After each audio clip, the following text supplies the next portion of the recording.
Hey, welcome back, everybody, to another episode of Super Tuesday on the Educational 80 podcast. We'll be right back with today's Super Tuesday guest, but let's hear from our podcast sponsors. Now, don't hit that fast forward button. These are companies that I used as an athletic director. You're going to love them too. So stay with us for the next 3 minutes as we give our sponsors their shout out. Here we go. We want to thank our good friends at Gipper for their support.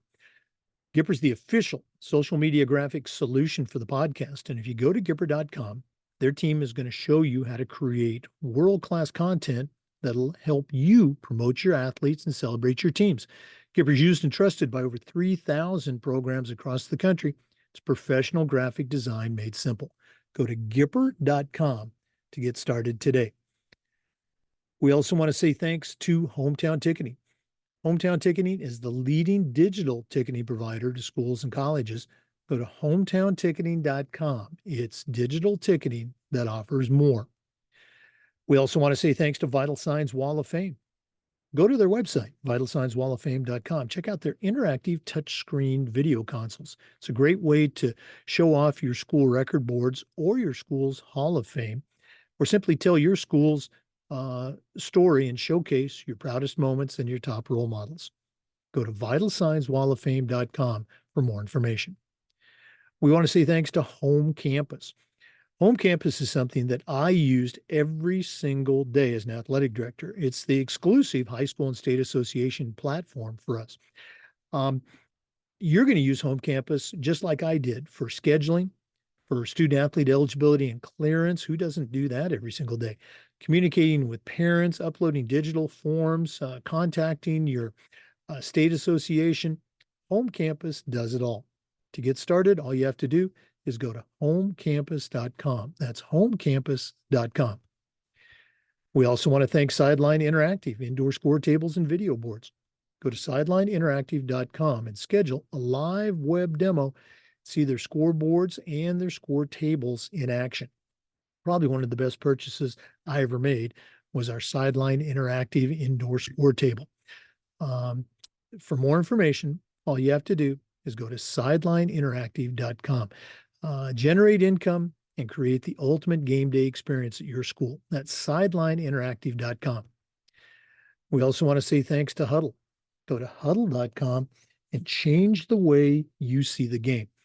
As a football coach, I used Huddle for years, but when I became an athletic director, I made sure that our school was a Huddle school, and our coaches just loved the tools that Huddle provided that let them coach our kids up to their highest level. Go to huddle.com, join the 8 million users, and turn your school into a Huddle school. We also want to say thanks to Snap Raise.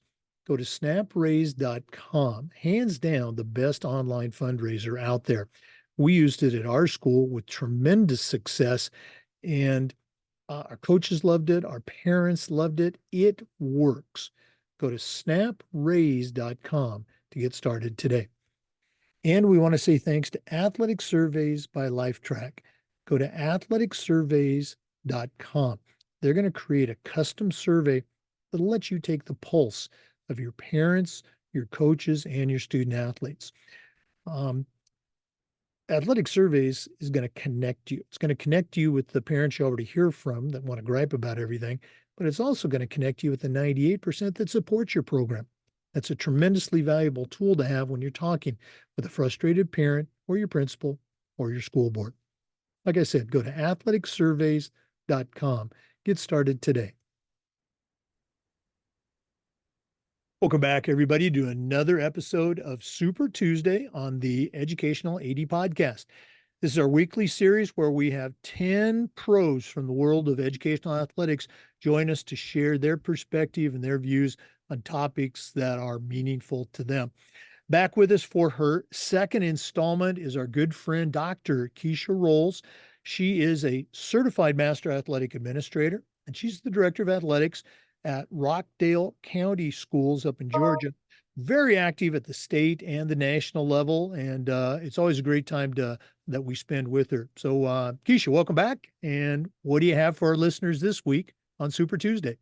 Thanks, Jake. Today, I'm going to talk about strategic planning and aligning with your district.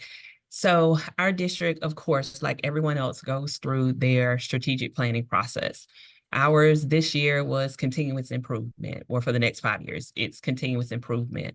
So when you're in an athletic department and you're thinking about your strategic plan, the importance of aligning with what the district objectives are critically important.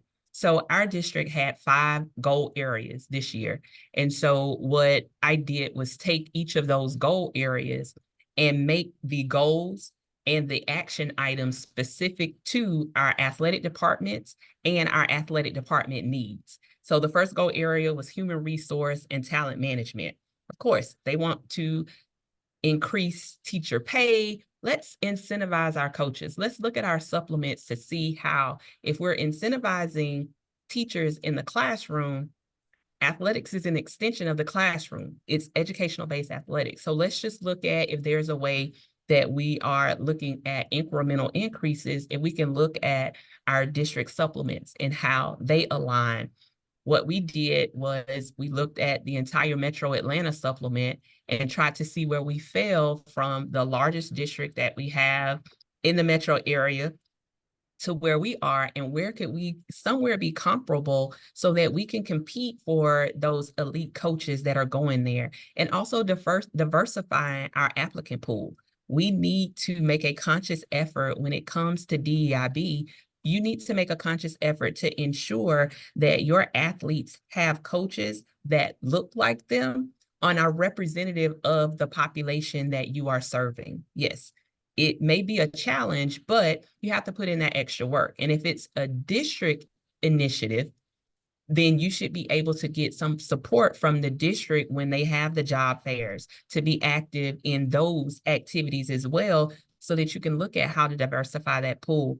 The second area was student learning, achievement, and growth. That is educational-based athletics. So how do we now take what the goals are for the 8 to 3 day?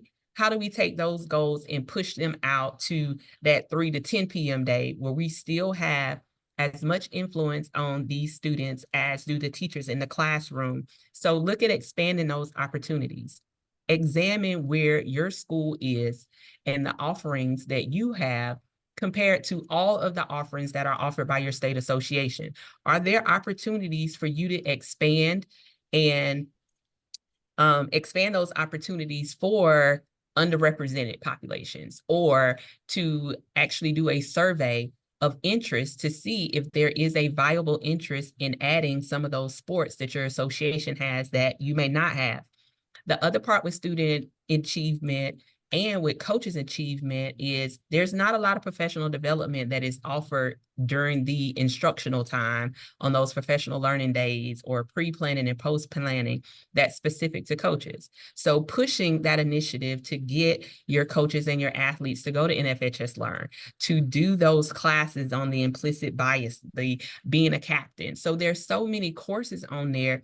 Let's utilize that platform in itself, where there are certification ranks there, that again, we can incentivize those coaches, because PD, like I said, is not traditionally offered that is specific to our athletic clientele.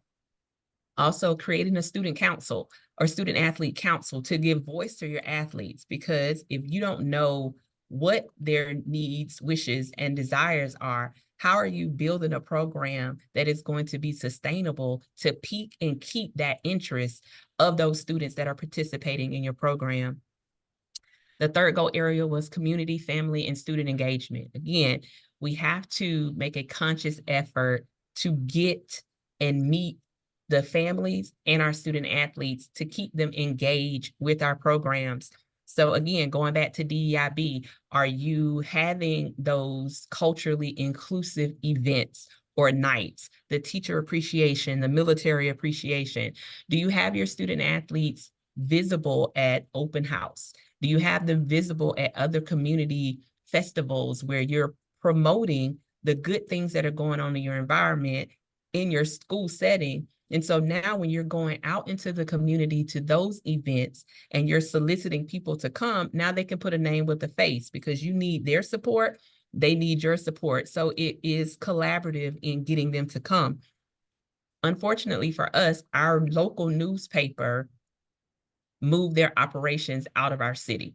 So we now have to tell our story. So all of our athletic departments, all of our athletic teams, they have the social media platforms where our kids want the likes, they want that attention, but now it's more of a conscious and an intentional effort that we have to put in to promote the good things that are going on within our district. Another initiative that we have is partnering with our local Parks and Rec department, because again, that is our feeder program. That is that pipeline that from the Pee Wee League up to our high school programs, that's where we are. And so unfortunately, we know we don't say recruiting in high school, but we know other opportunities sometimes present themselves to our athletes. So if we don't go down to that recreational area and meet with those parents and introduce ourselves and wear our school logos out into the community, we have to create a sense of pride that that 6-year-old can't wait to be whatever your mascot is. So you have to put that extra effort in. You have to be those boots on the ground to get those kids to engage in your program. Again, having a youth night, whatever you have to do to keep everyone involved and engaged in your program. Goal forward was positive climate and culture. And so we know our athletes, they are the ones that set the tone of your program. They are the ones that set the tone of your instructional building, because they are the ones that are wearing the logo. They are the ones that have the Letterman jacket on. They have the swagger in the building. And so they are setting that tone. And so we have a student athlete expectation code, and it's RCPS. It's responsibility, character, personal conduct, and sportsmanship. Like that is the RCPS. And that's what we expect. So that is what that climate is. We have that behavioral expectation pledge, not only for our student athletes, but also for our parents, so that they know too that they're setting the culture and climate at our athletic events and what our expectations are of them. The last goal area was operational effectiveness and efficiency. And this goes with, the financial piece of it. Like, what are we doing? How are we being fiscally responsible? And my focus in our strategic plan, athletic strategic plan, was really on facilities. And the biggest challenge that in speaking with our Board of Education was, I see our athletes when we go to compete against other programs that have state-of-the-art facilities, and they're defeated before they get off the bus. And so you've heard the saying, if you look good, you feel good. If you feel good, you play good. It's not just about the uniform. It's about those little minute details that go into showing pride in your program. It is, the logos match, that it's not a logo from 1970 that's still plastered on the wall, but it's the current logo that they're representing on their uniforms. It is the cleanliness of the facilities. It is upgrading the materials. It is fixing something when it's broken, or taking it out completely, that it's not an eyesore. So it's small things like that, that again, you're showing a genuine interest, care, and concern, and you're not trying to put a Band-Aid on it, and you're not trying to put lipstick on the pig to on the outside make it look like everything is great, but being intentional about it. Looking at our purchasing department to see, again, a lot of these initiatives are outside of the financial reach of what programs can do. And so now we have to start looking at, how do we go about soliciting, and how do we go about securing those funds that we need for that? So one way is looking at the e-splash, so the special localized tax on there. So talking to the Board of Education, like, how can we get some of these athletic needs met with this e-splash funding? Yes, we know we need computers, we know we need band uniforms, but there are other elements that our athletic programs need, because just like we push the academic side, where all of those kids, we know academically they can get the post-secondary opportunities for their academic merit, but we also have those student athletes that the only way that they're going to go to college is because of their athletic merit. So how do we as a district, how do we as the individuals that are supposed to provide them with the foundational principles that we need to push them to that next level? What can we do to ensure that we can get these capital improvement projects done, that we can get some of those necessities that they need, from equipment to supplies to the big challenge? You mentioned that I was an athletic trainer, getting athletic trainers in school. So all of these are areas that, again, when you're talking about strategic planning is the plan. It is the roadmap to get you there. It doesn't have a finite cutoff date, but if you know that you have a goal that ultimately you want to achieve this for the betterment of your program, that's the importance of your strategic plan. And this one is continuous improvement. So that is every day you're looking at an opportunity. You're looking at resources that you may be able to get. You're looking at sponsorships. You're looking at mentorships. You're looking at grants.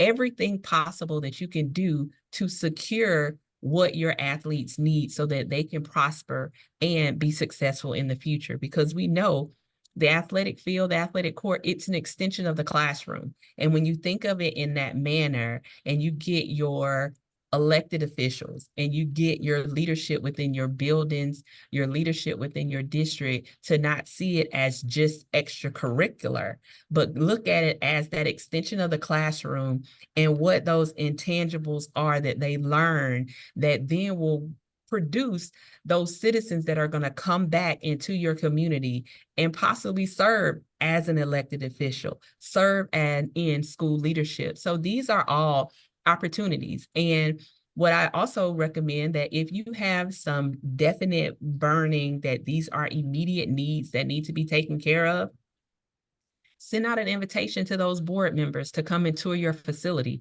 so they can see it's not just lip service, that these are actual needs that your program has. And ultimately, they are the ones that will make the decision on whether or not you're able to secure the funding and secure the resources that you need for your program to grow and thrive. All right. Your initial topic was that strategic plan, which, for listeners, if you don't have one for your athletic department, you really need to sit down, with your coaches, with your administrators, with community members, and create one for all the reasons that Kechia just shared. I'm telling you, all the points that you listed and the sub points, that was a master class on how to be an athletic director beyond scheduling games, hiring coaches and handing out trophies. I mean, just tremendous stuff. And the part I'm just going to mention this one part. You talked about the importance of telling your story as an athletic department. There's so many good news things going on in your department right now. And when I say your department, I'm talking to all of our listeners. Billy made his first 2 points in the JV basketball game. Mary set a PR to the track meet. The GPAs of the softball team. All of that is good news that nobody knows about unless you tell it. Tell the story. So all the things that Dr. Rowles just shared, and I also use that same line on why you should have your own podcast for your school to take control of that narrative. The kids will be on, your coaches will be on, your sponsors will be on. You need to tell your story. Great stuff. I'm going to shut up. Kechia, always just a great time spending with you. If one of our listeners wanted to reach out, listeners, you have a tremendous resource here. If one of them wanted to reach out, find out more, what's the best way that they can get a hold of you? My email. So my email is krowles@rockdale.k12.ga.us. Yeah. Dr. Kechia Rowles, Rockdale County Schools up in Georgia. Thanks again for sharing with us. I'm looking forward to your next Super Tuesday segment. Me too, Jake. For our listeners, as you know, we do this every single week, and we also upload the Zoom recordings to the Educational 80 Podcast YouTube channel. Thanks as always for listening. We'll see you next week on another great Super Tuesday and just about every day for new content on the Educational AD Podcast. Thanks again. Wow, what a great segment. You really need to reach out to Dr. Rawls, be a great addition to your network.